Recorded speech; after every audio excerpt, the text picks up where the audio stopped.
ദൈവനാമത്തിന് മഹത്വമുണ്ടാകട്ടെ.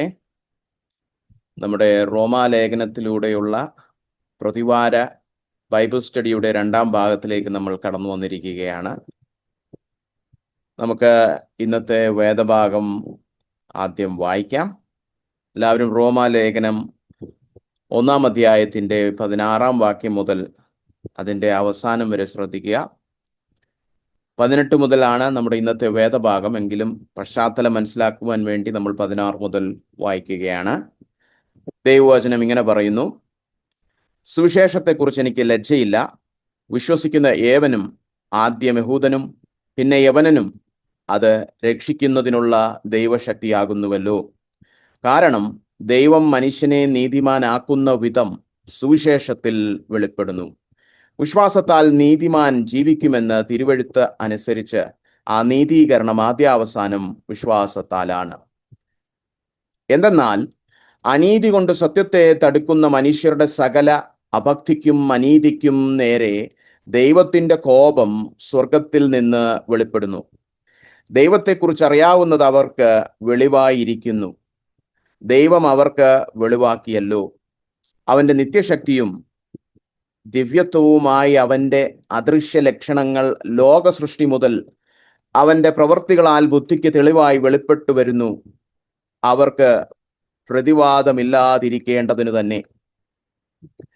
അവർ ദൈവത്തെ അറിഞ്ഞിട്ടും അവനെ ദൈവമെന്നോർത്ത് മഹത്വീകരിക്കുകയോ നന്ദി കാണിക്കുകയോ ചെയ്യാതെ തങ്ങളുടെ നിരൂപണങ്ങളിൽ വ്യർത്ഥരായി തീർന്നു. അവരുടെ വിവേകമില്ലാത്ത ഹൃദയം ഇരുണ്ടുപോയി. ജ്ഞാനികളെന്ന് പറഞ്ഞുകൊണ്ട് അവർ മൂഢരായിപ്പോയി. അക്ഷയനായ ദൈവത്തിൻ്റെ തേജസ്സിനെ അവർ ക്ഷയമുള്ള മനുഷ്യൻ, പക്ഷി, നാൽക്കാലി, ഇരുജാതി എന്നിവയുടെ രൂപസാദൃശ്യമായി മാറ്റിക്കളഞ്ഞു. അതുകൊണ്ട് ദൈവം അവരെ തങ്ങളുടെ ഹൃദയങ്ങളിലെ മോഹങ്ങളിൽ സ്വന്തം ശരീരങ്ങളെ തമ്മിൽ തമ്മിൽ അവമാനിക്കേണ്ടതിന് അശുദ്ധിയിൽ ഏൽപ്പിച്ചു. ദൈവത്തിൻ്റെ സത്യം അവർ വ്യാജമാക്കി മാറ്റിക്കളഞ്ഞു. സൃഷ്ടാവിനേക്കാൾ സൃഷ്ടിയെ ഭജിച്ച് ആരാധിച്ചു. അവൻ എന്നേക്കും വാഴ്ത്തപ്പെട്ടവൻ. ആമേൻ. അതുകൊണ്ട് ദൈവം അവരെ അപമാനരാഗങ്ങളിൽ ഏൽപ്പിച്ചു. അവരുടെ സ്ത്രീകൾ സ്വാഭാവിക ഭോഗത്തെ സ്വഭാവവിരുദ്ധമാക്കി കളഞ്ഞു.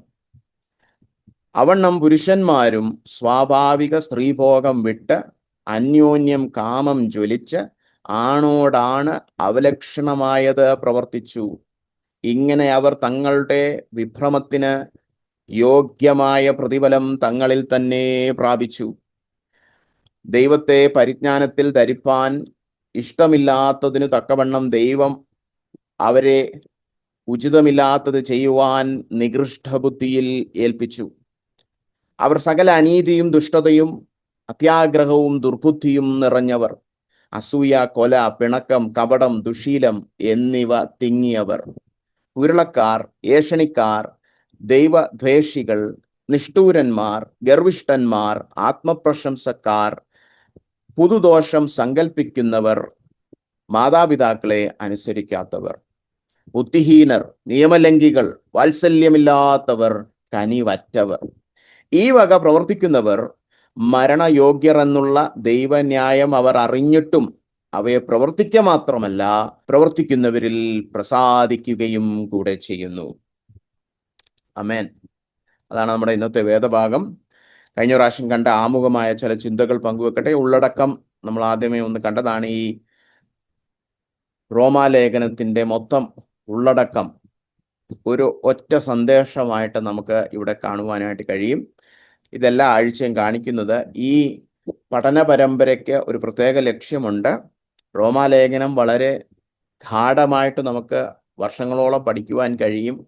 എന്നാൽ ഈ പഠന പരമ്പരയിൽ നമ്മുടെ ഉദ്ദേശം ഈ ലേഖനത്തിൻ്റെ മൊത്ത ചിത്രം ഒന്ന് നോക്കി ഇതിൽ നിന്ന് പഠിക്കാവുന്ന അടിസ്ഥാന ഉപദേശങ്ങൾ ചിട്ടയായിട്ട് പഠിക്കുക എന്നുള്ളതാണ്. കഴിഞ്ഞ പ്രാവശ്യം പറഞ്ഞതുപോലെ ഓരോ അധ്യായത്തിലും ഒരു 2 ഭാഗം വെച്ച് നമ്മൾ കവർ ചെയ്ത് മുന്നോട്ട് പോകാനാണ് ആഗ്രഹിക്കുന്നത്. അപ്പോൾ നമ്മൾ കണ്ട ചില ചിന്തകൾ നമുക്കൊന്ന് ഓർത്തെടുക്കാം. ദൈവത്തിൻ്റെ സുവിശേഷത്തെക്കുറിച്ചുള്ള ഏറ്റവും ചിട്ടയായ അവതരണം പൗലോസ് നൽകുന്നത് റോമാ ലേഖനത്തിലാണെന്ന് നമ്മൾ കണ്ടു. അതുകൊണ്ടാണ് ഈ ലേഖനം നമ്മൾ ഈ പ്രതിവാര ബൈബിൾ സ്റ്റഡിക്ക് തിരഞ്ഞെടുത്തിരിക്കുന്നത്.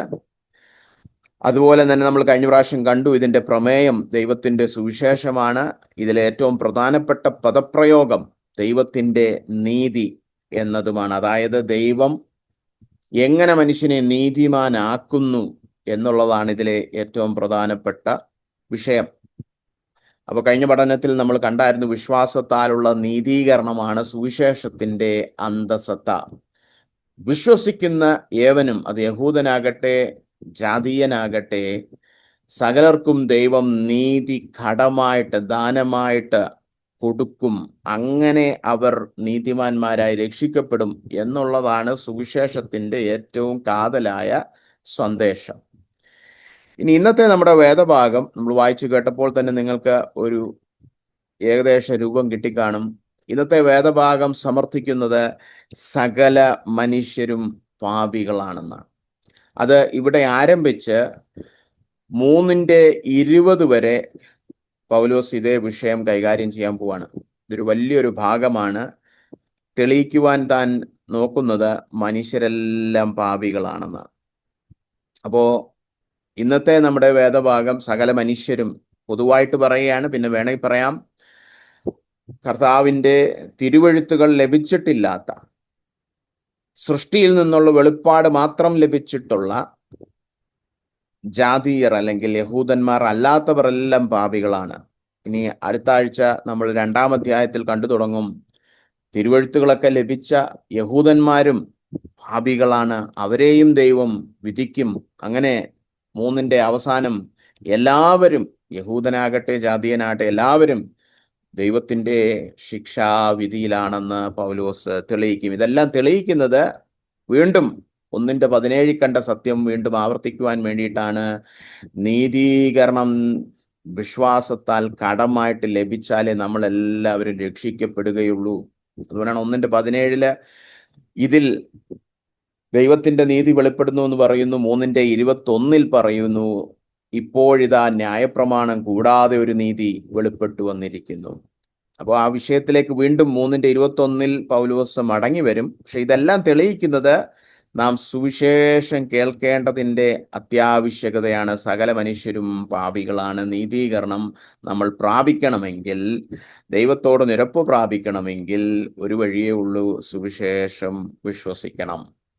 ഇന്നത്തെ നമ്മുടെ വേദഭാഗത്തിലേക്ക് കടന്നു വരികയാണെങ്കിൽ ഈ 1:18 മുതൽ 32 വരെയുള്ള വേദഭാഗം പൊതുവായിട്ട് സകല മനുഷ്യരും പാപികളാണ്, പ്രത്യേകിച്ച് ജാതീയർ പാപികളാണെന്ന് തെളിയിക്കുന്ന ഈ വേദഭാഗം നമ്മൾ ശ്രദ്ധിക്കുമ്പോൾ വളരെ ഒരു പടുകുഴിയിലേക്ക്, അല്ലെ, ഒരു പാപത്തിന്റെ ഒരു പടുകുഴിയിലേക്കുള്ള ഒരു എത്തിനോട്ടം പോലെയാണ് ഇന്നത്തെ വേദഭാഗം. ഞാനിത് ധ്യാനിച്ചുകൊണ്ടിരുന്നപ്പോൾ എൻ്റെ മനസ്സിൽ വന്ന ഒരു പദപ്രയോഗമാണ് ഞാൻ അവിടെ എഴുതിയിരിക്കുന്നത്. മനുഷ്യന്റെ അധാർമികതയുടെ അന്ധതമസ്. അന്ധതമസ് എന്ന് പറഞ്ഞാൽ അന്തമില്ലാത്ത ഇരുട്ട്, ഒരു അന്ത്യവുമില്ല, ഈ ആഴത്തിൽ ഇങ്ങനെ പോകുന്ന ആഴമേറിയ ഇരുട്ട് അല്ലെങ്കിൽ അന്ധകാരം.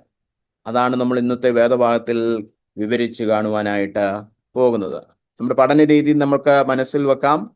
നമ്മൾ ആദ്യം ഈ വേദഭാഗം അതിൻ്റെ പശ്ചാത്തലത്തിൽ നിന്ന് ഓടിച്ച് വ്യാഖ്യാനിച്ചതിന് ശേഷം ഇവിടെ പറഞ്ഞിരിക്കുന്ന കാതലായ ഉപദേശ സത്യങ്ങൾ, ഓരോ പാഠങ്ങളും നമ്മളൊന്ന് വിശദീകരിക്കും. അതിൻ്റെ വെളിച്ചത്തിൽ അവസാനമായിട്ട് അതിൻ്റെ പ്രായോഗിക ഉപയോഗം ഒന്ന് വിലയിരുത്തി ധ്യാനിച്ച് നമ്മുടെ പഠനം അവസാനിപ്പിക്കും. അപ്പോൾ നമുക്ക് ആദ്യം വചനം ഒന്ന് അതിൻ്റെ പശ്ചാത്തലത്തിൽ നിന്നുകൊണ്ട് തന്നെ വിശകലനം ചെയ്യാം. 1:18 നമ്മൾ കടന്നു വരുമ്പോൾ സകല മനുഷ്യരും പാപികളാണെന്നുള്ള ആ വിഷയം പൗലോസ് ആരംഭിക്കുകയാണ്. ഇവിടെ മലയാളം തർജ്ജിമകളിലെ ഒരു പോരായ്മ, ഒരു വാക്ക് അവര് തർജ്ജിമ ചെയ്തിട്ടില്ല. ഇത് റോമാലേഖനത്തിൽ പല ഭാഗത്തും ഞാൻ കണ്ടിട്ടുള്ള ഒരു കാര്യമാണ്. ആകയാൽ, എന്തെന്നാൽ, കാരണം, ഇങ്ങനത്തെ വാക്കുകളൊക്കെ പലപ്പോഴും എന്തുകൊണ്ടോ പരമ്പരാഗത കാലം മുതലേ നമ്മുടെ തർജ്ജിമകളിൽ കാണുന്നില്ല. ഇവിടെ 1:18 കാരണം അല്ലെങ്കിൽ എന്തെന്നാൽ എന്ന് പറഞ്ഞാണ് പൗലോസ് തുടങ്ങുന്നത്. അപ്പോൾ 17 പറഞ്ഞു, വിശ്വാസത്താലുള്ളൊരു നീതീകരണം ഇതാ സ്വർഗത്തിൽ നിന്ന് വെളിപ്പെട്ടു വരുന്നു, ഇതാകുന്നു സുവിശേഷം, ഇതിനെക്കുറിച്ച് എനിക്ക് ലജ്ജയില്ല എന്നൊക്കെ പറഞ്ഞിട്ട് എന്തെന്നാൽ എന്തുകൊണ്ടാണ് വിശ്വാസത്താൽ മാത്രം നീതീകരണം, അല്ലെങ്കിൽ ആ നീതീകരണം നമ്മൾ പ്രാപിക്കേണ്ട ആവശ്യകത എന്തെന്നാൽ, അനീതി കൊണ്ട് സത്യത്തെ തടുക്കുന്ന മനുഷ്യരുടെ സകല അഭക്തിക്കും അനീതിക്കും നേരെ ദൈവത്തിന്റെ കോപം സ്വർഗത്തിൽ നിന്ന് വെളിപ്പെടുന്നു. അതാണ് കാരണം. എന്തുകൊണ്ട് ഈ സുവിശേഷം വിശ്വസിക്കണമെന്ന് ചോദിച്ചാൽ, സകല മനുഷ്യർക്കും നേരെ ദൈവത്തിന്റെ കോപം വെളിപ്പെട്ടു വരുന്നു. അപ്പൊ അതാണ് ഇതിന്റെ ഒരു പ്രസക്തി സൂചിപ്പിച്ചുകൊണ്ടാണ് ഈ വേദഭാഗം ആരംഭിക്കുന്നത്. നമുക്കതൊന്ന് ആഴത്തിൽ ധ്യാനിക്കാം. അപ്പൊ എന്താണ് ഈ ദൈവകോപം? ദൈവത്തിന്റെ അനിഷ്ടം, പാപത്തോടുള്ള ദൈവത്തിന്റെ അനിഷ്ടമാണ്. അത് നമുക്കെല്ലാവർക്കും അറിയാം. പൂർണ്ണമായിട്ടും ദൈവം തൻ്റെ സൃഷ്ടിയിൽ വെളിപ്പെടുത്തുന്ന ഒരു ദിവസമുണ്ട്, അന്തിമ ന്യായവിധി ദിവസം. എന്നാൽ ഇവിടെ അതിനെക്കുറിച്ചല്ല പൗലോസ് പറയുന്നത്. അങ്ങനെ ഒരു ന്യായവിധി ദിവസം ഉണ്ട് താനും. എന്നാൽ ഇപ്പോഴേ വെളിപ്പെട്ടു വരുന്നു എന്ന് പറഞ്ഞു കഴിഞ്ഞാൽ, ഇപ്പോൾ തന്നെ പല രീതിയിൽ ദൈവം തൻ്റെ അനിഷ്ടം തെളിയിക്കുന്നുണ്ട്, അല്ലെ? ഇവിടെ പറഞ്ഞു തുടങ്ങുന്നത് അനീതി കൊണ്ട് സത്യത്തെ തടുക്കുന്ന മനുഷ്യർ. ഇത് തടുത്താലേ ഇവർക്ക് ഈ അഭക്തിയിലും അനീതിയിലും നടക്കാൻ പറ്റത്തുള്ളൂ. അതുകൊണ്ടാണ് മനുഷ്യൻ ദൈവത്തിന്റെ പരിജ്ഞാനത്തെ എപ്പോഴും എതിർക്കുന്നത്. ദൈവത്തെ മാറ്റി നിർത്തിയാലേ പാപം ചെയ്യാൻ പറ്റത്തുള്ളൂ. അത് നിരീശ്വരവാദികളുടെ കാര്യം മാത്രമല്ല. ദൈവത്തെക്കുറിച്ചുള്ള സത്യം തടുക്കുന്ന മനുഷ്യൻ എന്ന് പറയുമ്പോൾ നമ്മൾ ചിലപ്പോൾ ചിന്തിക്കും എല്ലാ നിരീശ്വരവാദികളെ കുറിച്ച് മാത്രമല്ല ഇവിടെ പറഞ്ഞിരിക്കുന്നത്. നിരീശ്വരവാദികളെ കുറിച്ച് മാത്രമല്ല ഇവിടെ പറഞ്ഞിരിക്കുന്നത്. എല്ലാ പാപികളും, നമ്മളും പാപം ചെയ്യാൻ നേരം ദൈവത്തെ ഒന്ന് മറക്കും, ദൈവത്തിന്റെ സത്യത്തെ മാറ്റിവെക്കും. ആ ഒരു സത്യമാണ് അവിടെ സൂചിപ്പിച്ചിരിക്കുന്നത്. അതിലേക്ക് നമുക്ക് പിന്നീട് വരാം. അപ്പൊ ഇവിടെ പറഞ്ഞിരിക്കുന്ന കണ്ടോ, 2 കാരണങ്ങളുണ്ട് ദൈവത്തിന്റെ ക്രോധം മനുഷ്യരുടെ മേൽ കടന്നു വരുന്നത്. എന്താണ്? അവരുടെ അഭക്തിയും അനീതിയും. ഈ അഭക്തി എന്ന് പറയുന്ന പദത്തിന്റെ അർത്ഥം ദൈവത്തോട് ബഹുമാനമില്ല എന്നുള്ളതാണ്. അതിൻ്റെ ഏറ്റവും കാതലായ അടിസ്ഥാനപരമായ തത്വം എന്ന് പറയുന്നത് ദൈവത്തോട് ഒരു ബഹുമാനക്കുറവ്. ദൈവത്തിന് കൊടുക്കേണ്ട ബഹുമാനം ഹൃദയത്തിൽ നിന്ന് കൊടുക്കുന്നില്ല. അതായത് ഹൃദയത്തിൽ ദൈവത്തോട് ഭയമില്ല, ദൈവത്തെ അവഗണിക്കുകയാണ്, ദൈവത്തിനെതിരെ മത്സരിക്കുകയാണ്. ഇതൊക്കെയാണ് അഭക്തിയുടെ പ്രായോഗിക ലക്ഷണങ്ങൾ. അപ്പൊ അത് ഹൃദയ സംബന്ധമായിട്ടുള്ള, ആരാധന സംബന്ധമായിട്ടുള്ള ഒരു പദമാണ്.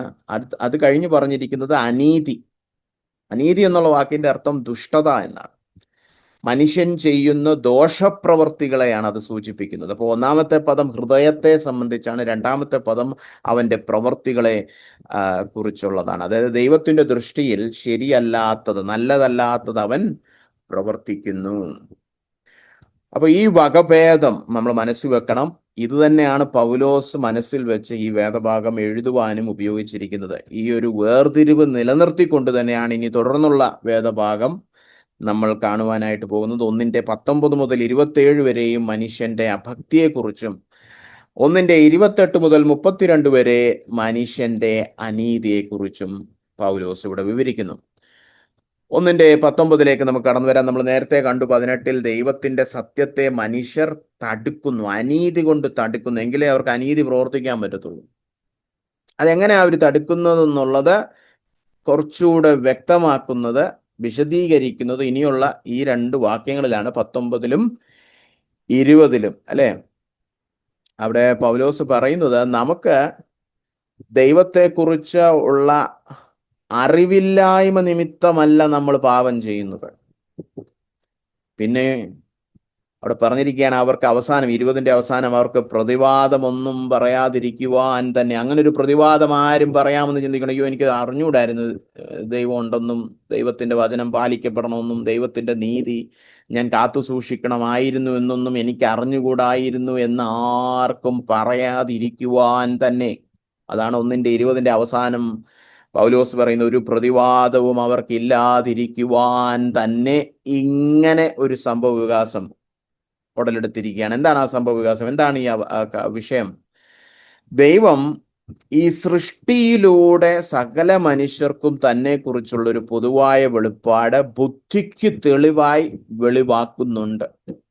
അതുകൊണ്ട് അവിടെ പറഞ്ഞിരിക്കും, എല്ലാം തന്നെ കുറിച്ച് വെളിവാക്കിയിരിക്കുന്നല്ലോ. തൻ്റെ അദൃശ്യ സ്വഭാവങ്ങൾ ഈ സൃഷ്ടിച്ചിരിക്കുന്നതിൽ കൂടെ തന്നെ, ഈ പ്രകൃതിയിലൂടെ തന്നെ ദൈവം വെളിപ്പെടുത്തുന്നുണ്ട്. അതെല്ലാം മനുഷ്യർക്കും കടന്നു വരുന്നുണ്ട്. പിന്നെന്താ നിരീശ്വരവാദികളുള്ളത്? പിന്നെന്താ അവിശ്വാസികളുള്ളത്? അവർ ദൈവത്തിൻ്റെ സത്യത്തെ അനീതി കൊണ്ട് തടുക്കുന്നു. അവർക്ക് ദൈവത്തെ അറിഞ്ഞൂടാത്തോണ്ടല്ല, ദൈവത്തെക്കുറിച്ചുള്ള വെളിപ്പാട് കിട്ടുമ്പോൾ അത് ശരി, അങ്ങനെ അല്ലല്ലോ. ഇപ്പോൾ ഒരു നിരീശ്വരവാദിയെ വിളിച്ച് നമ്മൾ ഈ ലോകത്തിൻ്റെ സൗന്ദര്യം എല്ലാം കാണിച്ച് അയാൾ പറയാം, അല്ലല്ല അത് പരിണാമ സിദ്ധാന്തം കൊണ്ടും അല്ലെങ്കിൽ എന്തെങ്കിലും ശാസ്ത്രം പറഞ്ഞും പുള്ളി അതിനെ അങ്ങ് ഒഴിവാക്കും. പുള്ളി പറയും അതെനിക്ക് വിശ്വസിക്കാമെന്ന് വരത്തില്ല, എനിക്ക് കണ്ണുകൊണ്ട് കാണുന്നത് മാത്രമേ ഞാൻ വിശ്വസിക്കത്തുള്ളൂ, എനിക്ക് ബുദ്ധിക്ക് ചേരാത്തതൊന്നും ഞാൻ വിശ്വസിക്കത്തില്ല എന്ന് പറഞ്ഞ് ദൈവത്തെക്കുറിച്ചുള്ള സത്യത്തെ താൻ തടുക്കും. പക്ഷെ സത്യത്തിൽ ദൈവം തന്നെക്കുറിച്ചുള്ള വെളിപ്പാട് ഈ നിരീശ്വരവാദിക്കോ പാവിക്കോ കൊടുക്കുന്നുണ്ട്. പക്ഷേ പാവി അതിനെ തള്ളിക്കളയുന്നത് കൊണ്ടാണ് താൻ പിന്നെ അനീതിയും പ്രവർത്തിച്ച് അങ്ങ് പോകുന്നത്. അപ്പോൾ ആർക്കും ദൈവത്തെ എനിക്ക് അറിഞ്ഞൂടാത്തതുകൊണ്ടാണ് ഞാൻ പാപം ചെയ്തതെന്ന് പ്രതിവാദം പറയുവാൻ സാധിക്കയില്ല. അപ്പൊ എങ്ങനെയാണ് നമ്മൾ മനുഷ്യൻ സത്യത്തെ തടുക്കുന്നത്? ദൈവം ഈ സൃഷ്ടിയിലൂടെ നൽകുന്ന പൊതുവായ വെളിപ്പാടിനെ അവൻ എന്ത് ചെയ്യുന്നു? അവൻ തള്ളിക്കളയുന്നു. അവൻ അതിൻ്റെ വെളിച്ചത്തിൽ നടക്കുന്നില്ല, അല്ലേ? അങ്ങനെ ദൈവത്തെക്കുറിച്ചുള്ള ഒരു അജ്ഞതയുടെ പേരിൽ നമുക്ക് ഒഴിവ് കഴിവൊന്നും തന്നെ പറയുവാൻ നിർവാഹമില്ല, അല്ലേ? അത് കഴിഞ്ഞ് 21 വാക്യത്തിലേക്ക് നമ്മൾ കടന്നു വരുമ്പോൾ എന്തായിരുന്നു ദൈവം പ്രതീക്ഷിച്ച പ്രതികരണം എന്നുള്ളത് അവിടെ വളരെ വ്യക്തമാണ്, അല്ലേ? ഈ പൊതുവായ വെളിപ്പാടിൻ്റെ വെളിച്ചത്തിൽ മനുഷ്യർ ദൈവത്തോട് എങ്ങനെ നീതി പുലർത്തണമായിരുന്നു? ദൈവത്തെ ഓർത്ത് അവനെ മഹത്വീകരിക്കുകയും, അല്ലെ, അവനോട് നന്ദി കാണിക്കുകയും ചെയ്യണമായിരുന്നു. അതവർ ചെയ്തില്ല. അതായത് ദൈവം മനുഷ്യന് തന്നെ വെളിപ്പെടുത്തിയെങ്കിലും ദൈവത്തിന് യഥാർത്ഥ ആരാധന അർപ്പിച്ചുകൊണ്ട് മനുഷ്യൻ ഈ വെളിപ്പാടിനോട് പ്രതികരിച്ചില്ല, ആരാധന നൽകിയില്ല. അപ്പോ അവൻ അപക്വനായത് ദൈവിക അജ്ഞാനം നിമിത്തമല്ല, ദൈവിക പരിജ്ഞാനത്തെ അവഗണിച്ചത് കൊണ്ടാണ്. ദൈവത്തെക്കുറിച്ചുള്ള പരിജ്ഞാനം ആരാധനയായിട്ട് പരിണമിച്ചില്ല, പകരം അതിനെ അവൻ അവഗണിച്ച് അഭക്തിയിൽ ജീവിക്കുവാൻ തിരഞ്ഞെടുത്തു. ഇതാണ് മനുഷ്യരുടെ കാതലായ പാപം. മനുഷ്യർ പാപികളാണെന്ന് നമ്മൾ പറയുമ്പോൾ അതിൻ്റെ അടിസ്ഥാന അർത്ഥം ഇതാണ്: ദൈവത്തെക്കുറിച്ചുള്ള പരിജ്ഞാനം ആരാധനയായിട്ട് പരിണമിച്ചില്ല, പകരം അതിനെ അവഗണിച്ച് അവൻ അഭക്തി തെരഞ്ഞെടുത്തു, അല്ലേ? എന്നിട്ട് അവിടെ പറഞ്ഞിരിക്കുകയാണ്, അങ്ങനെ അവർ വ്യർത്ഥരായി തീർന്നു. അവരുടെ നിരൂപണങ്ങളിൽ, അവരുടെ ചിന്തകളിൽ അവർ വ്യർത്ഥമായി തീർന്നു. ഈ വ്യർത്ഥം, അതായത് അർത്ഥശൂന്യം എന്നാണ് മലയാളത്തിൽ വ്യർത്ഥം എന്നുള്ള വാക്കിന്റെ അർത്ഥം.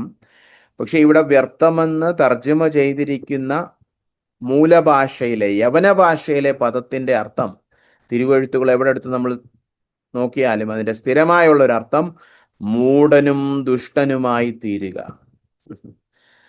മണ്ടത്തരമൊക്കെ വിശ്വസിക്കുക, പിന്നെ ദോഷം പ്രവർത്തിക്കുക. അതായത് അവരുടെ ബുദ്ധി ഇരുട്ടു നിറഞ്ഞതായി പോയി, അല്ലെ? അവരുടെ ഹൃദയം ഇരുണ്ടുപോയി, അവിടെ തന്നെ പറഞ്ഞിട്ടുണ്ട് അങ്ങനെ. അപ്പോൾ അവരുടെ ചിന്താഗതിയൊക്കെ ബുദ്ധിപരമായിട്ടുള്ളതല്ലാതായി. ലോകത്തിന്റെ ബുദ്ധി വെച്ചല്ല ഈ പറയുന്നത്, ദൈവത്തിന്റെ വചനത്തിൽ പറഞ്ഞിരിക്കുന്ന ജ്ഞാനവുമായിട്ട് തട്ടിച്ചു നോക്കുമ്പോൾ ബുദ്ധിഹീനമായത് വിശ്വസിക്കും, അനീതി പ്രവർത്തിക്കും, ദോഷം പ്രവർത്തിക്കും. അങ്ങനെ അവർ വ്യർത്ഥരായി തീർന്നു. അതിൻ്റെ ഏറ്റവും വലിയ തെളിവെന്ന് പറയുന്നത്, ഈ മനുഷ്യൻ വ്യർത്ഥനായി തീർന്നു എന്നുള്ളതിൻ്റെ ഏറ്റവും വലിയ തെളിവ്, അതിൻ്റെ പ്രദർശനം എന്ന് പറയുന്നത്, അവൻ വ്യർത്ഥമായതിനെ പിന്നെ ആരാധിക്കാൻ പോകും. ദൈവത്തിന് കൊടുക്കേണ്ട ആരാധന കൊടുത്തില്ല, പകരം എന്ത് ചെയ്യും? വ്യർത്ഥമായതിനെ ആരാധിക്കും. അതാണ് വിഗ്രഹാരാധനയുടെ വിഷയം. അതാ കടന്നു വരുന്നു 22-ഉം 23-ലും നമുക്ക് അതിനെക്കുറിച്ച് വായിക്കുവാൻ കഴിയും. 25-ാം വാക്യത്തിലേക്ക് പെട്ടെന്ന് നോക്കുകയാണ്. നമുക്ക് അവിടെ ഈ വിഗ്രഹാരാധനയുടെ ഒരു അന്തസത്ത അവിടെ നമുക്ക് കാണുവാൻ കഴിയും. സൃഷ്ടിച്ചവനേക്കാൾ സൃഷ്ടിയെ ഭജിച്ച് ആരാധിക്കുക, അതാണ് എല്ലാ വിഗ്രഹാരാധനയുടെ ഒരു അടിസ്ഥാന തത്വം. ദൈവം എന്ന സൃഷ്ടാവിനേക്കാളും സൃഷ്ടിയിലുള്ള ഏതെങ്കിലും വസ്തുവിനെയോ വ്യക്തിയെയോ അതിൻ്റെ തേജസ്സിന് ഒന്നാം സ്ഥാനം കൊടുത്ത് മുൻഗണന കൊടുക്കുന്നതാണ് വിഗ്രഹാരാധന. ഇവിടെ യഥാർത്ഥ സത്യദൈവത്തെ ഉപേക്ഷിച്ചിട്ട് പകരം മനുഷ്യരൂപവും നാൽക്കാലിയുടെ രൂപവും എഴജന്തുവിൻ്റെ രൂപത്തിനുമൊക്കെ മനുഷ്യർ സ്ഥാനം കൊടുത്ത് വിഗ്രഹാരാധന അർപ്പിച്ചു. എന്ന് മാത്രമല്ല, സൃഷ്ടാവിനെ ഉപേക്ഷിച്ച് സൃഷ്ടിയുടെ പുറകെ പോയി. അല്ലെ, നമ്മുടെ വിഷയസംബന്ധമായിട്ടുള്ള ബൈബിൾ സ്റ്റഡിയിൽ കഴിഞ്ഞ പ്രാവശ്യത്തെ പഠന പരമ്പരയിൽ നമ്മൾ ഇതൊക്കെ ആഴത്തിൽ കണ്ടതാണ്. വിഗ്രഹാരാധനയിൽ നിന്ന് നാം അനുതപിക്കണം, മാനസാന്തരപ്പെടണം. അവിടെ പൊതുവെ നമ്മൾ പറയുന്ന ബാഹ്യമായ വിഗ്രഹങ്ങളെ കുറിച്ച് മാത്രമല്ല കണ്ടത്, നമ്മളെ ഹൃദയത്തിലെ വിഗ്രഹങ്ങളെ കുറിച്ചാണ് ചിന്തിച്ചത്. പുതിയ നിയമത്തിൽ എടുത്തു പറഞ്ഞിരിക്കുന്ന ദൈവത്തിനു പകരം നമ്മുടെ ഹൃദയത്തിൽ കടന്നു വരുവാൻ സാധ്യതയുള്ള 3 വസ്തുതകളെ കുറിച്ചാണ് നമ്മൾ ചിന്തിച്ചത്. അല്ലെ, ദ്രവ്യാഗ്രഹം, മനുഷ്യരിൽ നിന്നുള്ള ബഹുമാനം, പിന്നെ ലോകത്തിലെ സുഖം. ഇവയാണ് നമ്മൾ 3 വിഗ്രഹങ്ങൾ, ഹൃദയത്തിലെ വിഗ്രഹങ്ങളായിട്ട് ധ്യാനിച്ചത്. അപ്പോ അക്ഷരാർത്ഥത്തിൽ വിഗ്രഹാരാധികൾ ആയവരെ കുറിച്ച് മാത്രമല്ല ഇവിടെ പറഞ്ഞിരിക്കുന്നത്, ഹൃദയത്തിൽ സൃഷ്ടാവിനേക്കാൾ സൃഷ്ടിക്ക് സ്ഥാനം കൊടുക്കുന്ന എല്ലാ വിഗ്രഹാരാധികളും ഈ വാക്യത്തിന്റെ പരിധിയിൽ വരും. ഇനി ഇങ്ങനെ പോയ മനുഷ്യൻ ദൈവത്തിന്റെ പരിജ്ഞാനം ആരാധനയാക്കി മാറ്റാതെ അഭക്തി തെരഞ്ഞെടുത്ത് ബുദ്ധി വ്യർത്ഥമായതിനെ ആരാധിക്കുവാൻ ഇടയായി, അല്ലെ, ദൈവത്തിന് വിരോധമായി തീർന്ന ഈ മനുഷ്യനോടുള്ള ദൈവത്തിന്റെ പ്രതികരണമാണ് 24-ാം വാക്യത്തിലും പിന്നെ 26-ലും 27-ലും. അത് ഒരുമിച്ച് നമുക്ക് ധ്യാനിക്കാം. അതുകൊണ്ട് ദൈവം, അത് 24-ലും 26-ലും കടന്നു വരുന്നുണ്ട് മലയാളത്തിൽ. അതുകൊണ്ട് ദൈവം എന്ത് ചെയ്തു? മനുഷ്യൻ ഇങ്ങനെ തൻ്റെ പരിജ്ഞാനത്തിനും ആരാധനയ്ക്കും വിരോധമായി പോയപ്പോൾ ദൈവം എന്ത് ചെയ്തു? എന്താണ് ദൈവത്തിന് മനുഷ്യന്റെ അഭക്തിയോടുള്ള മറുപടി? ഇവിടെയാണ് ദൈവക്രോധം കടന്നു വരുന്നത്. പക്ഷേ ഇത് അന്ത്യനാളിലെ ന്യായവിധി ദിവസത്തിൽ വെളിപ്പെടുന്ന ദൈവക്രോധത്തെക്കുറിച്ചല്ല, ഇപ്പോഴേ വെളിപ്പെടുന്ന പാപത്തിനെതിരായുള്ള ദൈവത്തിന്റെ അനിഷ്ടത്തെക്കുറിച്ചാണ്. ഒന്ന് കേട്ടെ, എന്താ മറുപടി? തന്നെ ഉപേക്ഷിക്കുന്നവരെ തങ്ങളുടെ പാപമോഹങ്ങളുടെ ആഴങ്ങളിൽ വീഴുവാൻ അവൻ അവരെ ഉപേക്ഷിക്കുന്നു. നിങ്ങളുടെ ആഗ്രഹം ഇങ്ങനെയൊക്കെ വേണ്ടാത്ത മോഹങ്ങളുടെ പുറകെ പോവാനാണെങ്കിൽ നിങ്ങൾ പൊക്കോന്ന് ദൈവം വെക്കും. ദൈവം പാപത്തിൽ നിന്ന് നമ്മളെ തടയുന്നത് നിർത്തും. അതാണ് ദൈവത്തിന്റെ അനിഷ്ടം. നമ്മൾ വിചാരിച്ചു തീ കത്തി നമ്മൾ വെന്ത് ദൈവക്രോധത്തിൽ അങ്ങ് എരിഞ്ഞു പോകുന്നതാണ് ദൈവക്രോധം. അത് അന്ത്യനാളിൽ രക്ഷിക്കപ്പെടാത്തവരെയും ഈ പാപത്തിൽ വീണുപോയ ലോകത്തെയും എല്ലാം ദൈവം തൻ്റെ അഗ്നിക്ക് ഇരയാക്കും. പക്ഷെ അതല്ല ഇന്ന് വെളിപ്പെടുന്ന ദൈവക്രോധം. എന്താണ്? പാപം തിരഞ്ഞെടുത്തു പോകുന്ന മനുഷ്യൻ ഒരു പരിധി കഴിഞ്ഞാൽ ദൈവം പറയും, ഞാൻ ഇനി അവനെ തടയുന്നില്ല, അവൻ പോട്ടെ, അവൻ പോയി അവൻ്റെ എല്ലാ മോഹങ്ങളുടെയും ആഴങ്ങളിൽ അഗാധമായ ഈ തമസിൽ, ഈ അന്ധകാരത്തിൽ അവനങ്ങ് പോകട്ടെ. ദൈവം കൈയൊഴിയും, പാപത്തിന്റെ ആഴങ്ങളിൽ പൊക്കോ എന്ന് വെക്കും. അങ്ങനെയാണ് ഇവിടെ ചില പ്രത്യേക പാപങ്ങളൊക്കെ പൗലോസ് എടുത്തു പറയുന്നത്. ഇത് നമ്മൾ വായിക്കുമ്പോൾ നമ്മുടെ വ്യാഖ്യാനത്തിൽ നമ്മൾ തെറ്റിദ്ധരിക്കരുത്. ദൈവത്തെ വിട്ടുപോയ സകല മനുഷ്യരും സ്വവർഗരതികാരായെന്നല്ല ഇവിടെ പറഞ്ഞു വരുന്നത്. പൊതുവായിട്ട് മനുഷ്യരാശിയെക്കുറിച്ച് ഇവിടെ പാപത്തിൽ വീണതിനെ കുറിച്ച് പറയുമ്പോൾ പൗലോസ് പറയുന്നത്, ഇങ്ങനെ ദൈവം ഉപേക്ഷിച്ചാൽ മനുഷ്യൻ ഏതറ്റം വരെ പോകും എന്ന് സൂചിപ്പിക്കുവാൻ വേണ്ടി ഏറ്റവും മ്ലേച്ഛമായ, ഏറ്റവും നിന്ദ്യമായതിനെ എടുത്ത് താൻ ഒരു ഉദാഹരണമായിട്ട് പറയണം. അതായത് ഇത് ഇങ്ങനെ പോവുകയാണ്, ഇങ്ങനെ വെല്ലും ബ്രേക്കും ഇല്ലാതെ പോവുകയാണ്, ഈ വണ്ടി എവിടെ പോയി എത്തും? അതായത് ഈ സ്വവർഗരതി എന്ന് പറയുന്നത് ഈ പടുകുഴിയുടെ ഏറ്റവും അങ്ങ് അറ്റമാണ്. അപ്പൊ ഇന്ന് നമ്മുടെ നാട്ടിലും സമൂഹത്തിലും ലോകത്തിലും ഇത് പടർന്നു പന്തലിച്ചിരിക്കുകയാണ്. അതിൻ്റെ അർത്ഥം ഈ ലോകം എത്താവുന്ന ഏറ്റവും പാപത്തിന്റെ അന്ധതമസിന്റെ അറ്റമൊക്കെ എത്തി എന്നുള്ളതാണ്. ഏതൊരു വ്യക്തിയാകട്ടെ, സമൂഹമാകട്ടെ, ലോകം ഒന്നടങ്കമാകട്ടെ, ഈ പറയുന്ന അശുദ്ധിയുടെ തലമൊക്കെ നമ്മൾ എത്തുമ്പോൾ സ്വവർഗരതിയൊക്കെ എല്ലാവരും അംഗീകരിക്കുന്നു, അതിനുവേണ്ടി നിയമനിർമ്മാണം നടത്തുന്നു, സമൂഹം അതിനെ പ്രോത്സാഹിപ്പിക്കുന്നു എന്നൊക്കെ പറഞ്ഞു കഴിഞ്ഞാൽ മനുഷ്യൻ ദൈവത്തിൽ നിന്ന് വളരെയധികം അകന്നു പോയിരിക്കുന്നു എന്ന് മാത്രമല്ല, ദൈവം നമ്മളെ പാപത്തിന്റെ പടുകുഴിയിൽ പൂണ്ടു വിളയാടാനായിട്ട് ഉപേക്ഷിച്ചിരിക്കുന്നു.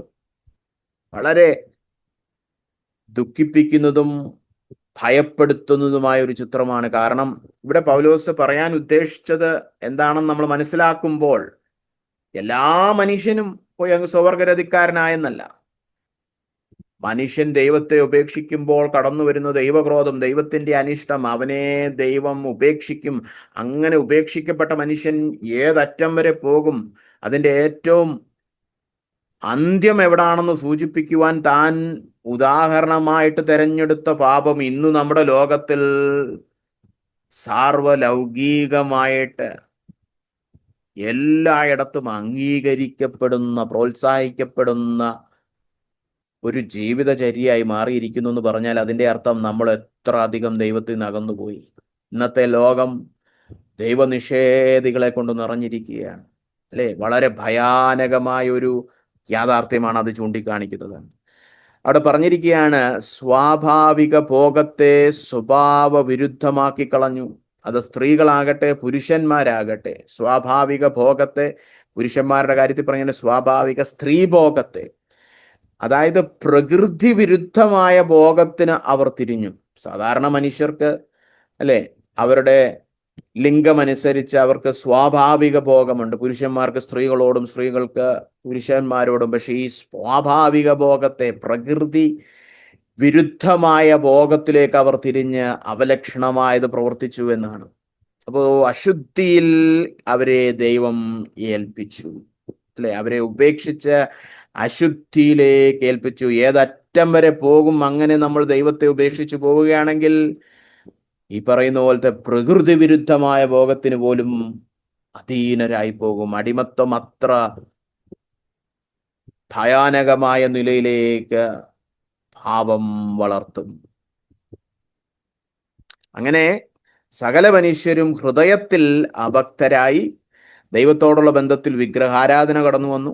മനുഷ്യരുമായുള്ള ബന്ധത്തിൽ ഈ തരത്തിലുള്ള അശുദ്ധമായ വികാരങ്ങളും കടന്നു വന്നു. 28 മുതൽ നമ്മൾ പറഞ്ഞു മനുഷ്യരുടെ അനീതിയെ കുറിച്ച് ഉള്ള വിശദീകരണമാണ്. ഇങ്ങനെ മനുഷ്യൻ ദൈവത്തെ ത്യജിച്ച് അഭക്തനായി കഴിഞ്ഞാൽ പിന്നെ അവന്റെ പ്രവൃത്തി എന്തായിരിക്കും? അനീതി നിറഞ്ഞതായിരിക്കും. അഭക്തി എപ്പോഴും അനീതിയിൽ ചെന്ന് കലാക്ഷിക്കും. അതൊരു തത്വമാണ്. ദൈവത്തോട് യഥാർത്ഥ ബന്ധവും സ്നേഹവും ബഹുമാനവും ആരാധനയും ഒന്നും ഇല്ലാത്ത വ്യക്തികൾ, അവരുടെ പ്രവൃത്തി എപ്പോഴും അനീതിയിലേക്ക് പോകാനുള്ള ഒരു ചായ്വിലായിരിക്കും. അത് ഒരു തത്വം തന്നെയാണ്, അല്ലെ? അതുകൊണ്ട് തന്നെ അവിടെ ദൈവം അവർക്ക് അനീതി പ്രവർത്തിക്കാൻ വിവേകശൂന്യമായ, നികൃഷ്ടമായ ഒരു ഹൃദയത്തിന്, ഒരു മനസ്സിന് ഏൽപ്പിച്ചു കൊടുത്തു. ഇനി അവരുടെ പ്രവൃത്തികളൊക്കെ അനീതിയായിരിക്കും. എന്താണ് ഈ അനീതി പ്രവൃത്തികൾ? 29 മുതൽ 31 വരെ 21 പാപങ്ങൾ, അതിൻ്റെ പേരെടുത്തു പറഞ്ഞൊരു പട്ടിക നമുക്കവിടെ കാണുവാൻ കഴിയും. നിങ്ങളുടെ അറിവിന് വേണ്ടി പറയുകയാണ്, പുതിയ നിയമത്തിലെ ഏറ്റവും ദൈർഘ്യമേറിയ പട്ടിക, പാപങ്ങളുടെ പട്ടിക ഈ കാണുന്ന വേദഭാഗമാണ്. റോമർ 1:29 മുതൽ 31 വരെയുള്ള ഈ വേദഭാഗം. ഈ പാപങ്ങൾ നമ്മൾ ഒന്ന് ഓടിച്ചു നോക്കിയാൽ ഇവിടെ 4 തരത്തിലുള്ള പാപങ്ങൾ നമുക്ക് കാണുവാൻ കഴിയും. ആദ്യം നമ്മുടെ പൊതുവായുള്ള അധാർമികതയുമായി ബന്ധപ്പെട്ട 4 പാപങ്ങൾ, പൊതുവായിട്ടുള്ള 4 പാപങ്ങൾ. അവർ സകല അനീതി, ദുഷ്ടത, അത്യാഗ്രഹം, ദുർബുദ്ധി, ഇത് 4 പൊതുവായിട്ട് പറഞ്ഞിരിക്കുകയാണ്. മനുഷ്യർ അനീതി പ്രവർത്തിക്കുന്നവർ എന്ന് പറയുമ്പോൾ അവരുടെ ജീവിതത്തിൽ എന്തൊക്കെയുണ്ട്? അവരുടെ ജീവിതത്തിൽ അനീതിയും, സകല അനീതിയും, ദുഷ്ടതയും, അത്യാഗ്രഹവും, ദുർബുദ്ധിയും. അത് കഴിഞ്ഞ് നമ്മൾ നോക്കുമ്പോൾ പിന്നീട് പറഞ്ഞിരിക്കുന്ന 7 പാപങ്ങൾ നമ്മുടെ വ്യക്തിബന്ധവുമായിട്ട് ബന്ധപ്പെട്ട് കിടക്കുന്ന തിന്മകളാണ്. മനുഷ്യരുടെ പരസ്പര ബന്ധത്തിൽ, അല്ലെ? അവിടെ പറഞ്ഞിരിക്കുകയാണ് 29 അവസാനം മുതൽ നോക്കിയാൽ, അസൂയ, കൊല, പിണക്കം, കപടം, ദുശീലം. 30 വാക്യം, കുരുളക്കാർ, ഏഷണിക്കാർ. ഈ 7 പാപങ്ങൾ നമ്മുടെ വ്യക്തിപരമായിട്ടുള്ള അന്യോന്യമുള്ള ബന്ധങ്ങളുമായിട്ട് സംബന്ധിച്ചുള്ള പാപങ്ങളാണ്. ഇവിടെ നമുക്ക് മനസ്സിലാകാൻ സാധ്യതയില്ലാത്ത വാക്ക് കുരുളക്കാർ എന്ന് പറയുന്ന വാക്കായിരിക്കും. കേരളക്കാർ എന്നല്ല, കുരുളക്കാർ എന്നാണ്. കുരുളയും ഏഷണിയും ചേർന്നു പോകുന്ന വാക്കുകളാണ്. ഏഷണി എന്ന് പറയുന്ന വാക്ക് ഒരാളെ നമ്മൾ എതിർത്ത് സംസാരിക്കുക, പരസ്യമായിട്ട് ഒരാളെ എതിർത്ത് സംസാരിക്കുക എന്നുള്ള ഒരു പദമാണ് ഇവിടെ ഉപയോഗിച്ചിരിക്കുന്നത്. കുരുളക്കാർ എന്ന് പറഞ്ഞു കഴിഞ്ഞാൽ രഹസ്യമായിട്ട് മറ്റുള്ളവരെ കുറിച്ച് അപവാദം പറയുക. അവിടുത്തെ ആ മൂലപദം രഹസ്യം പറയുക എന്നുള്ളത് തന്നെയാണ്. അപ്പോ രഹസ്യമായിട്ട് പരദൂഷണം പറയുന്നതായാലും അപവാദം പറയുന്നതായാലും പരസ്യമായിട്ട് ഒരാളെ എതിർക്കുന്നതായാലും ഇതെല്ലാം ഈ 2 പദങ്ങളിൽ കുരുളക്കാർ അല്ലെങ്കിൽ ഏഷണിക്കാർ എന്നുള്ളതിൽ വരുന്നു. മൂന്നാമതായിട്ട് നമ്മളവിടെ കാണുന്നത് ആന്തരിക അഹങ്കാരത്തെയും നമ്മുടെ താഴ്മയില്ലായ്മ, അതായത് കീഴ്പ്പെടാൻ മനസ്സില്ലാത്ത താഴ്മയില്ലായ്മയും സൂചിപ്പിക്കുന്ന 6 പാപങ്ങളുടെ പട്ടികയാണ് പിന്നെ വരുന്നത്, അല്ലെ? അവിടെ പറഞ്ഞിരിക്കുകയാണ് 30-ാം വാക്യം, ഏഷണിക്കാർ കഴിഞ്ഞിട്ട് ദൈവദ്വേഷികൾ, നിഷ്ഠൂരന്മാർ, ഗർവിഷ്ഠന്മാർ, ആത്മപ്രശംസക്കാർ, പുതുദോഷം സങ്കല്പിക്കുന്നവർ, മാതാപിതാക്കന്മാരെ അനുസരിക്കാത്തവർ. ഇതെല്ലാം നമ്മുടെ അകത്തെ അഹങ്കാരത്തെ സൂചിപ്പിക്കുന്നു, അല്ലെ? ദൈവത്തെ വെറുക്കുന്നു, ക്രൂരന്മാർ, ഗർവം, അഹങ്കാരം ഉള്ളവരാണ്. അവർ ആത്മപ്രശംസ ലഭിക്കാൻ നോക്കി നടക്കാണ്, സ്വാർത്ഥ താല്പര്യത്തിൽ നടക്കുന്നവരാണ്. പുതുദോഷം സങ്കല്പിക്കുന്നവർ എന്ന് പറഞ്ഞു കഴിഞ്ഞാൽ പുതുദോഷം കണ്ടുപിടിക്കുന്നവർ, പുതിയ പുതിയ രീതിയിൽ പാപം ചെയ്യാനുള്ള പദ്ധതികളൊക്കെ മെനയുന്നവർ, അല്ലെ? ഇപ്പോൾ നമ്മുടെ സാങ്കേതിക വിഷയങ്ങളുമായിട്ട് ബന്ധപ്പെടുത്തി ഇപ്പോൾ നിർമ്മിത ബുദ്ധിയൊക്കെ കടന്നു വന്നപ്പോൾ നിർമ്മിത ബുദ്ധി വെച്ചിട്ട് ഇനി എങ്ങനെ പാപം ചെയ്യാമെന്നാണ് പലരും ചിന്തിച്ചുകൊണ്ടിരിക്കുന്നത്. അപ്പോ പുതിയ പുതിയ രീതികൾ കണ്ടുപിടിച്ച് അതിലൂടെ പാപം ചെയ്യുക, അല്ലെ? അതൊക്കെ ഈ ദൈവത്തോടും മനുഷ്യനോടും കീഴ്പ്പെടാൻ മനസ്സില്ലാത്ത താഴ്മയില്ലായ്മയാണ് സൂചിപ്പിക്കുന്നത്. മാതാപിതാക്കന്മാരെ അനുസരിക്കാത്തവർ, ഒരു അധികാരത്തിനും, ദൈവമായാലും മനുഷ്യനായാലും ഒരു അധികാരത്തിനും കീഴ്പ്പെടാത്ത ഒരവസ്ഥ. ഇനി ഇതെല്ലാം ഇവർ ചെയ്യുന്ന കാര്യങ്ങളായി ഈ 3 പാപങ്ങളിലും നമ്മൾ കണ്ടത്. ഇനി ഇവർക്ക് ഉള്ള കുറവുകൾ, ഇവർ ചെയ്യാത്ത കാര്യങ്ങളുടെ ഒരു 4 പാപങ്ങളുടെ പട്ടികയാണ് അവസാനം 31. ബുദ്ധിഹീനർ, ബുദ്ധിയില്ലാത്തവർ, നിയമ ലംഘികൾ, നിയമം പാലിക്കാത്തവർ, വാത്സല്യം ഇല്ലാത്തവർ, കനിവ് അറ്റവർ. അപ്പൊ ഇങ്ങനെയാണ് ഈ 21 പാപങ്ങളുടെ ഈ പുതിയ നിയമത്തിലെ ഏറ്റവും ദൈർഘ്യമേറിയ പട്ടിക പോകുന്നത്. പൊതുവായുള്ള അധാർമികത, പിന്നെ വ്യക്തിബന്ധങ്ങളിലെ തിന്മ, പിന്നെ നമ്മുടെ ആന്തരിക അഹങ്കാരം, പിന്നെ ധാർമ്മികമായ പോരായ്മകൾ എന്ന് പറഞ്ഞ അവസാനം 32-ാം വാക്യത്തിൽ പൗലോസ് പറയുന്നത് ഇതെല്ലാം മനുഷ്യർ ചെയ്യുന്നുവെന്ന് മാത്രമല്ല, ഇതെല്ലാം പ്രവർത്തിക്കുന്നുവെന്ന് മാത്രമല്ല, ഇത് മറ്റുള്ളവർ ചെയ്യുമ്പോൾ ഇവരെന്താ ചെയ്യുന്നത്? കൈയടിച്ച് പ്രോത്സാഹിപ്പിക്കുകയാണ്. അതാണ് ലോകം. ലോകത്തിൽ പാപം ചെയ്യുമ്പോഴേ കയ്യടി ലഭിക്കത്തുള്ളൂ. ഭക്തനായി കഴിഞ്ഞാൽ പരിഹാസം ലഭിക്കും, അല്ലെ?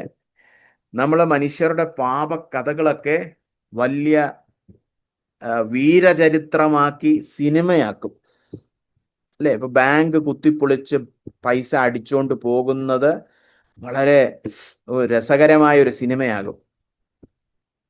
എന്നാൽ ബാങ്ക് കുത്തിപ്പൊളിക്കാതെ ഒരു വ്യക്തി വിശ്വസ്തയോടെ ജീവിക്കുന്നു, അത് വലിയ സിനിമയൊന്നും ആകത്തില്ല. അതിലൊരു രസമില്ല, അത് ത്രില്ലറല്ല, അല്ലെ? അപ്പോ മറ്റുള്ളവർ ചെയ്യുന്ന പാപം കണ്ടു നമ്മൾ പ്രസാദിക്കുന്നു, നമ്മൾ മറ്റുള്ളവർ പാപം ചെയ്യുമ്പോൾ പോലും സന്തോഷിക്കുന്നു. അത് അനീതിയുടെ ഒരു ലക്ഷണമാണ്. നമ്മൾ അനീതിയിൽ സന്തോഷിക്കുന്നു. അത് ഞാൻ തന്നെ ചെയ്യണമെന്നില്ല, മറ്റുള്ളവർ ചെയ്താലും കിടിലം എന്ന് നമ്മൾ പറയും, അല്ലേ? അപ്പോൾ അങ്ങനെയാണ് ഈ വേദഭാഗം അവസാനിക്കുന്നത്. അപ്പോൾ ഇതെല്ലാം കൂടെ ഒന്ന് ഉപസംഹരിച്ചു പറഞ്ഞാൽ എങ്ങനെയാണ് ഈ വേദഭാഗം പോകുന്നത്? മനുഷ്യരെല്ലാം പാപത്തിൽ കീഴിലാണെന്നും അവർക്കെതിരെ അഭക്തിയുടെയും അനീതിയുടെയും കുറ്റങ്ങൾ ചുമത്തുന്നത് ന്യായകരമാണെന്നും തൽഫലമായി ദൈവകോപത്തിന് അവർ വിധേയരാകുമെന്നും അപ്പോസ്തലൻ വാദിക്കുന്നു. എന്തുകൊണ്ടാ മനുഷ്യർക്കെതിരെ ദൈവകോപം കടന്നു വരുന്നത്? അവർ അഭക്തിയും അനീതിയും പ്രവർത്തിക്കുന്നു. അങ്ങനെ സകല മനുഷ്യരും അഭക്തന്മാരും അനീതി പ്രവർത്തിക്കുന്നവരുമായതുകൊണ്ട് ദൈവക്രോധം ഉറപ്പായിട്ട് വരും. അതുകൊണ്ട് മടങ്ങി 1:16-17 നമ്മൾ വായിക്കണം. സുവിശേഷത്തെക്കുറിച്ച് എനിക്ക് ലജ്ജയില്ല, കാരണം അത് വിശ്വസിക്കുന്നവരെ രക്ഷിക്കുന്ന ദൈവശക്തിയാകുന്നു. കാരണം അതിൽ ദൈവത്തിന്റെ നീതീകരണം വെളിപ്പെട്ടു വരുന്നു, വിശ്വാസത്താലുള്ള നീതീകരണം. അപ്പോൾ സകല മനുഷ്യരും സുവിശേഷത്തിൽ വിശ്വസിക്കേണ്ടതിന്റെ ആവശ്യകത ഇവിടെ വ്യക്തമാകുന്നു. എന്തുകൊണ്ട് രക്ഷിക്കപ്പെടണമെന്ന് ചോദിച്ചാൽ, എന്തിൽ നിന്ന് രക്ഷിക്കപ്പെടണം എന്നുള്ള ചോദ്യം നമ്മൾ ചോദിക്കണം. എന്തിൽ നിന്ന് രക്ഷിക്കപ്പെടണം? വരുവാനിരിക്കുന്ന ദൈവക്രോധത്തിൽ നിന്ന് രക്ഷിക്കപ്പെടണം. പാപത്തിനെതിരെയുള്ള ദൈവത്തിന്റെ ക്രോധത്തിൽ നിന്ന് രക്ഷിക്കപ്പെടണം. പക്ഷെ അങ്ങനെ രക്ഷിക്കപ്പെടുവാൻ ഒരേ ഒരു വഴിയേ ഉള്ളൂ, യേശുക്രിസ്തുവിന്റെ സുവിശേഷം വിശ്വസിച്ച് വിശ്വാസത്താലുള്ള നീതീകരണം. ദൈവം കടമായിട്ട് വിശ്വസിക്കുന്നവർക്ക് കൊടുക്കുന്ന ദാനമാകുന്ന നീതി പ്രാപിച്ച് നീതിമാന്മാരായി രക്ഷിക്കപ്പെടണം. അതാണ് ഇതിന്റെ ആവശ്യകത, ഇതിന്റെ പ്രസക്തി. വളരെ വേഗത്തിൽ നമുക്ക് ഈ വേദഭാഗത്തിൽ നമ്മൾ കാണുന്ന ഉപദേശ സത്യങ്ങൾ ഒന്ന് വിവരിച്ച് ധ്യാനിക്കാം. ഒന്നാമതായിട്ട് നമ്മൾ കണ്ടു, ദൈവത്തെക്കുറിച്ചുള്ള പരിജ്ഞാനം ആരാധനയായിട്ട് പരിണമിക്കാത്തത് കൊണ്ടാണ് മനുഷ്യൻ പാപിയായത്. അവർ ദൈവത്തെ അറിഞ്ഞെങ്കിലും ദൈവത്തിന് കൊടുക്കേണ്ട മഹത്വീകരണവും നന്ദിയും സ്തോത്രവും ഒന്നും കൊടുത്തില്ല. അങ്ങനെ അവർ അവരുടെ നിരൂപണങ്ങളിൽ വ്യർത്ഥരായി തീർന്നു നമ്മൾ വായിച്ചു. അപ്പോ ദൈവത്തെക്കുറിച്ചുള്ള എല്ലാ പരിജ്ഞാനവും എല്ലാ അറിവും എന്തായിട്ട് മാറണം? ആരാധനയായിട്ട് മാറണം. അതിന്റെ അഭാവമാണ് നമ്മുടെ അടിസ്ഥാന പാപം, അല്ലെ? അപ്പൊ അത് നമ്മൾ എപ്പോഴും മനസ്സിൽ വെക്കണം. ഞാൻ ദൈവത്തെക്കുറിച്ച് ബൈബിൾ സ്റ്റഡിയിൽ നിന്ന് പഠിക്കുന്ന എല്ലാ സത്യങ്ങളും ഞാൻ ആരാധനയാക്കി മാറ്റും. നമ്മൾ എബ്രായർ 13 കണ്ട സത്യം നിങ്ങൾ ഓർക്കണം. ആ പ്രസംഗത്തിൽ നമ്മൾ കേട്ടത് ഓർമ്മയുണ്ടല്ലോ. അവനെക്കുറിച്ചുള്ള പരിജ്ഞാനം എന്തായി മാറണം? അവനെ ഏറ്റുപറയുന്ന അധരബലമെന്ന സ്തോത്രയാഗമായി മാറണം. രണ്ടാമതായിട്ട്, ഈ ദൈവഭക്തി ഉപേക്ഷിച്ചു പോയ മനുഷ്യൻ എന്തായി? വ്യർത്ഥമായി. അവൻ വ്യർത്ഥമായതിനെ ആരാധിക്കുവാൻ തുടങ്ങി. അവൻ വിഗ്രഹാരാധനയിലേക്ക് പോയി. അവിടെ നിർത്തിയില്ല. അത് കഴിഞ്ഞെന്താണ്? അനീതി പ്രവർത്തിക്കുവാൻ തുടങ്ങി. അവൻ അശുദ്ധിയിലേക്ക് പോയി. അപ്പോൾ ദൈവഭക്തി ഉപേക്ഷിക്കുമ്പോൾ വിഗ്രഹാരാധനയിലേക്കും തുടർന്ന് അശുദ്ധിയിലേക്കും അധാർമികതയിലേക്കും നമ്മൾ നയിക്കപ്പെടുന്നു എന്നുള്ള സത്യം മറന്നു പോകരുത്. ദൈവത്തെ ഉപേക്ഷിച്ചാൽ കാര്യങ്ങളൊക്കെ അതുപോലെ തന്നെ പോകുമെന്നല്ല, പടികുഴിയിലേക്ക് നമ്മൾ വീണുകൊണ്ടിരിക്കുകയാണ്. നമ്മളിങ്ങനെ താഴോട്ട് പൊയ്ക്കൊണ്ടിരിക്കുകയാണ്. നമ്മുടെ ജീവിതം അങ്ങനൊന്നും ഇരിക്കത്തില്ല. അതൊരു മിഥ്യാബോധമാണ്, ഒരു തെറ്റിദ്ധാരണയാണ്. ദൈവത്തെ ഉപേക്ഷിച്ചാൽ ഒരു കുഴപ്പമില്ല. ഇല്ല, ധാർമ്മികമായിട്ട് നമ്മൾ വ്യർത്ഥരായി തീരും. നമ്മൾ വഷളത്തരം പ്രവർത്തിക്കാൻ തുടങ്ങും. ഇവിടെ അന്തർലീനമായിരിക്കുന്ന ഒരു ഉപദേശ സത്യമുണ്ട്. നമ്മൾ കണ്ടു, ഈ സൃഷ്ടിയിലൂടെ, ദൈവം സൃഷ്ടിച്ചതിലൂടെ പൊതുവായ ഒരു വെളിപ്പാട് സകല മനുഷ്യർക്കും ദൈവം കൊടുക്കുന്നുണ്ട്. പക്ഷെ ആ വെളിപ്പാടിനെ മനുഷ്യൻ അനീതി പ്രവർത്തിക്കുവാൻ വേണ്ടി തടുക്കുന്നു. അത് നമ്മൾ കണ്ടു. അപ്പോ എല്ലാ മനുഷ്യർക്കും ദൈവത്തിന്റെ ഒരു വെളിപ്പാട് ഈ സൃഷ്ടിയിലൂടെ ലഭിക്കുന്നുണ്ടെങ്കിലും ആ വെളിപ്പാട് നിമിത്തം എന്തേ സംഭവിക്കുന്നുള്ളൂ? അവർക്ക് ഒഴിവുകഴിവില്ലാത്ത ഒരു കുറ്റബോധത്തിലേക്ക് അവരെ നയിക്കുന്നു എന്നേ ഉള്ളൂ. ഒരു പ്രതിവാദവും തിരിച്ചു പറയാൻ പറ്റത്തില്ല. ഞങ്ങൾ കുറ്റക്കാരാണ് ദൈവമേ, ഞങ്ങൾ അഭക്തരും അനീതി പ്രവർത്തിക്കുന്നവരാണെന്നും അവരുടെ മേൽ കുറ്റം ചുമത്താൻ മാത്രമേ ഈ വെളിപ്പാട് കൊണ്ട് കഴിയത്തുള്ളൂ. അപ്പോൾ രക്ഷിക്കപ്പെടണമെങ്കിൽ ഈ പൊതുവായിട്ട് സൃഷ്ടിയിലൂടെ കടന്നു വരുന്ന വെളിപ്പാടിന് അപ്പുറത്തായിട്ട് ദൈവത്തിന്റെ ഒരു പ്രത്യേക വെളിപ്പാട്, അതിനെയാണ് നമ്മൾ ദൈവവചനം എന്ന് പറയുന്നത്. അപ്പോൾ അതേതാണ്? സുവിശേഷം, ദൈവവചനം പ്രസ്താവിക്കപ്പെടണം.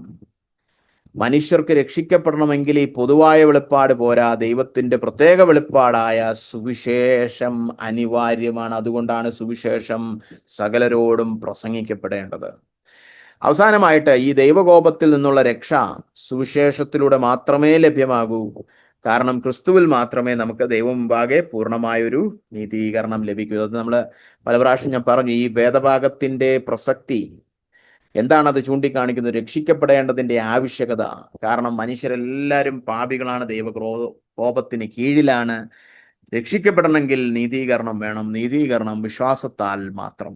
അതിന്റെ അർത്ഥം രക്ഷിക്കപ്പെടണമെങ്കിൽ സുവിശേഷം അനിവാര്യം. വളരെ വേഗത്തിൽ പ്രായോഗിക തലത്തിലുള്ള ഉപയോഗം ഒന്ന് ചിന്തിക്കാം. ഒന്നാമതായിട്ട് നമ്മൾ കണ്ടു, ദൈവിക പരിജ്ഞാനം ആരാധനയായിട്ട് മാറണം.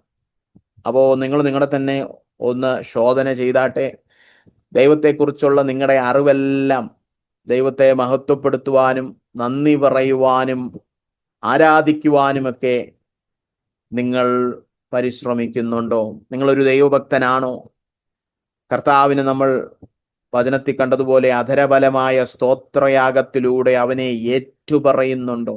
സ്തുതി സ്തോത്ര ബഹുമാനങ്ങൾ കർത്താവിന് എപ്പോഴും അർപ്പിക്കാറുണ്ടോ?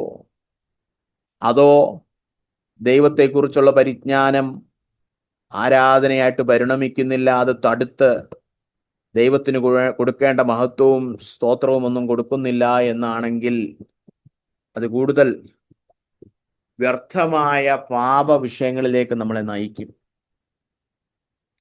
അതുകൊണ്ട് ദൈവത്തെ ആരാധിക്കണം. ദൈവത്തെക്കുറിച്ചുള്ള എല്ലാ അറിവും ആരാധനയായിട്ട് പരിണമിക്കണം. ബൈബിൾ സ്റ്റഡിയിൽ കടന്നു വന്ന് പഠിക്കുന്ന എല്ലാ സത്യങ്ങളും നിങ്ങൾ എന്താക്കി മാറ്റണം? ആരാധനയാക്കി മാറ്റണം, സ്തോത്രമാക്കി മാറ്റണം. വചനത്തിൽ നിന്ന് എന്തു പഠിച്ചാലും അത് ദൈവത്തെ ആരാധിക്കുവാനുള്ളൊരു മുഖാന്തരമാക്കി മാറ്റണം.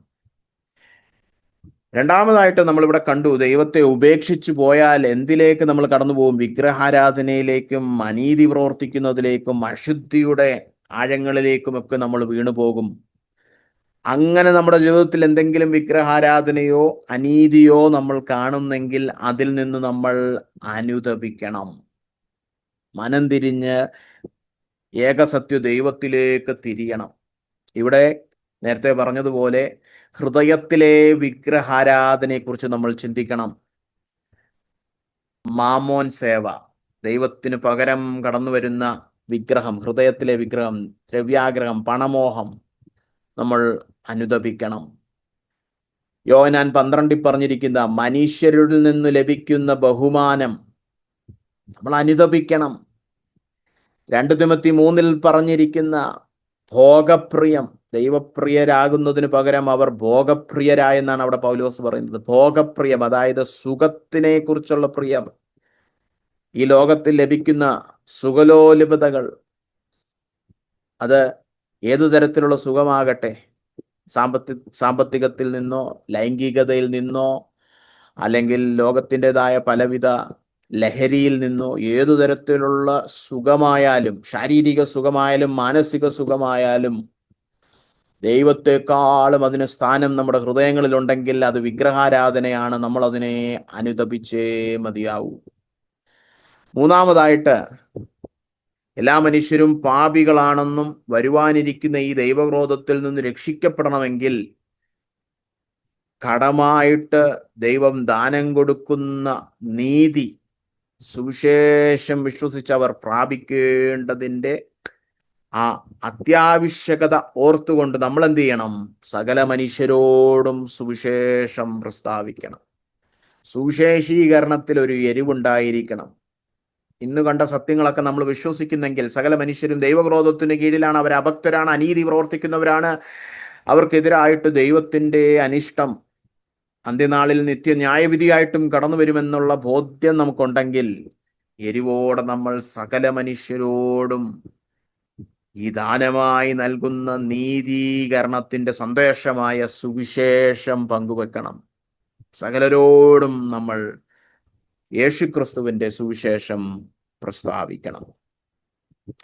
അവസാനമായിട്ട് ഇപ്രാവശ്യത്തെ മനപ്പാഠവാക്യം, കഴിഞ്ഞ പ്രാവശ്യത്തെ മനപ്പാഠവാക്യം 16ഉം 17ഉം വാക്യങ്ങളായിരുന്നു. അതിനോട് ചേർത്ത് 18ഉം കൂടെ നമുക്കൊന്ന് മനപ്പാഠമാക്കുന്നത് നന്നായിരിക്കും. കാരണം ഞാൻ ആദ്യം പറഞ്ഞു തുടങ്ങിയല്ലേ, 18 മലയാളം ബൈബിളിൽ 17ഉമായിട്ട് ഒരു ബന്ധമില്ലാത്ത രീതിയിലാണ് തർജ്ജമ ചെയ്ത് വച്ചിരിക്കുന്നത്.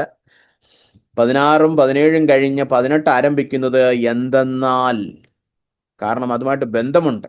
അപ്പോൾ ആ ബന്ധം മനസ്സിലാക്കി നമുക്ക് ഈ 3 വാക്യങ്ങളും കാണാൻ പഠിക്കുകയാണെങ്കിൽ അത് വളരെ നല്ലതാണ്. ഇനി അത് ബുദ്ധിമുട്ടുള്ളവർ 18 മാത്രം ഈ ആഴ്ച മനപ്പാഠവാക്യമാക്കിയാൽ മതി. അപ്പോൾ ഈ പ്രാവശ്യത്തെ മനപ്പാഠവാക്യം റോമർ 1:16 മുതൽ 18. സുവിശേഷത്തെക്കുറിച്ച് എനിക്ക് ലജ്ജയില്ല. വിശ്വസിക്കുന്ന ഏവനും, ആദ്യം യഹൂദനും പിന്നെ യവനനും, അത് രക്ഷിക്കുന്നതിനുള്ള ദൈവശക്തിയാകുന്നുവല്ലോ. കാരണം ദൈവം മനുഷ്യനെ നീതിമാനാക്കുന്ന വിധം സുവിശേഷത്തിൽ വെളിപ്പെടുന്നു. വിശ്വാസത്താൽ നീതിമാനായവൻ ജീവിക്കുമെന്ന തിരുവെഴുത്തനുസരിച്ച് ആ നീതീകരണം ആദ്യാവസാനം വിശ്വാസത്താലാണ്. എന്തെന്നാൽ അനീതി കൊണ്ട് സത്യത്തെ തടുക്കുന്ന മനുഷ്യരുടെ സകല അഭക്തിക്കും അനീതിക്കും നേരെ ദൈവത്തിന്റെ കോപം സ്വർഗത്തിൽ നിന്ന് വെളിപ്പെടുന്നു. ഇന്നത്തെ ഈ വേദപഠനം ഇവിടെ അവസാനിക്കുകയാണ്. നമുക്കൊരു നിമിഷം നമ്മുടെ തലകളെ വണക്കി കണ്ണുകളടച്ച് കർത്താവിനോട് പ്രാർത്ഥിച്ച് പ്രതികരിക്കാം.